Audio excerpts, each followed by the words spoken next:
There was a famous study I think it's the longest study that's going on, maybe 75, 80 years of following people and trying to see what is it about certain people that have successful lives and some people don't, and what is the most important ingredient. And successful life is not only about people that have money or don't have money, people that are rich, poor, smart, or not so smart. One of the most important things they see is relationships and friendships. And I must tell you that we all know this. This is one of the greatest challenges that we have that affect our life in a day-to-day is our relationship with our spouse, with our children, co-workers, parents. We struggle with it. Is there an ingredient that could really help us in our relationships with the people around us? So I want to share with you something, such a beautiful, insightful, and important message that if we could incorporate this in our life, this could be a game changer in our relationships that we have with everyone around us. And by having better relationships with people around us, it will change our life. So obviously, where we get our message is always from the Holy Torah. So in this week's Torah portion talks about if a person has a different color on his skin, he goes to the Kohen, to the priest, and the Kohen looks at it, and based on what the Torah, the formula of the Torah, it's possible that he's going to become impure. And impure means he'll be impure for a certain amount of time, and he separates himself from the Jewish community. But this is very important. I want to quote what the Torah says, what the Bible says.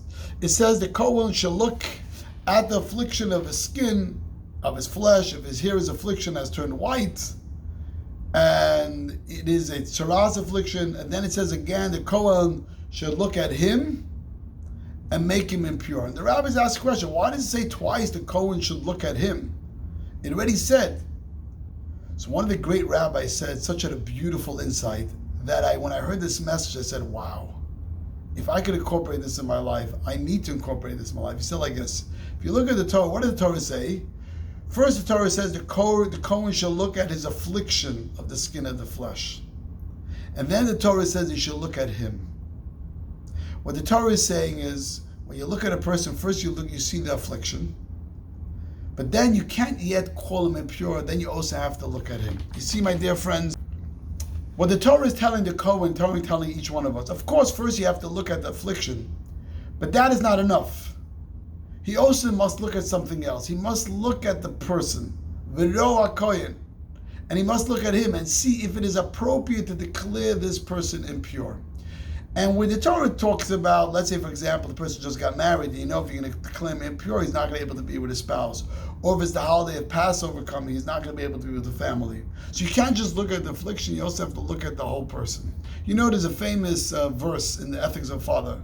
Havidanas kol adam lekavschos. You should judge every person favorably. A rabbi once said, what this means is kol adam, when you judge a person, you have to judge the whole person. You see, sometimes, a lot of times in relationships, we look at our people around us, whoever we have a relationship with, a family member or a friend, we look at the actual thing that they did and we declare him, he's impure, he's bad, he's no good. But the Torah tells us that's not enough. We also have to look at the whole person, understand everything about the person. You see, when you look at the whole person, you don't only see the affliction, you see everything about the person and you get a completely different perspective about this person.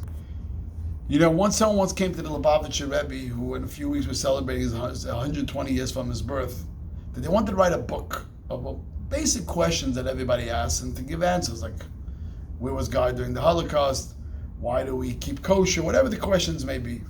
And the Rebbe said no. And the Rebbe said, because you don't answer questions, you answer people. It's like someone coming to you and saying, why did my mother die? She was only 45 years old. You could say why she died, because she had a heart attack. But that wasn't the question why she died. It was a philosophical question why she died. So you don't answer the question. If you go to a doctor why they died, they'll give you a medical answer.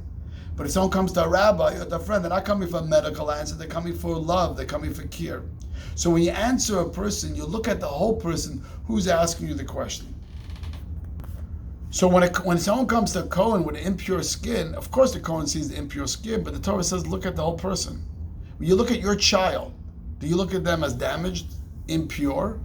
And if you tell it to them, will that really help him? Is this what she needs? Will this serve them interest? When before you tell someone something, is this really going to help them become better? Is this going to help them to really reach their goals? Is this going to lift them up, or is this going to put them down? At this time, he needs more, not less, of his father or mother. He needs more empathy, not less. Perhaps this is the moment that needs you much more than he can even articulate.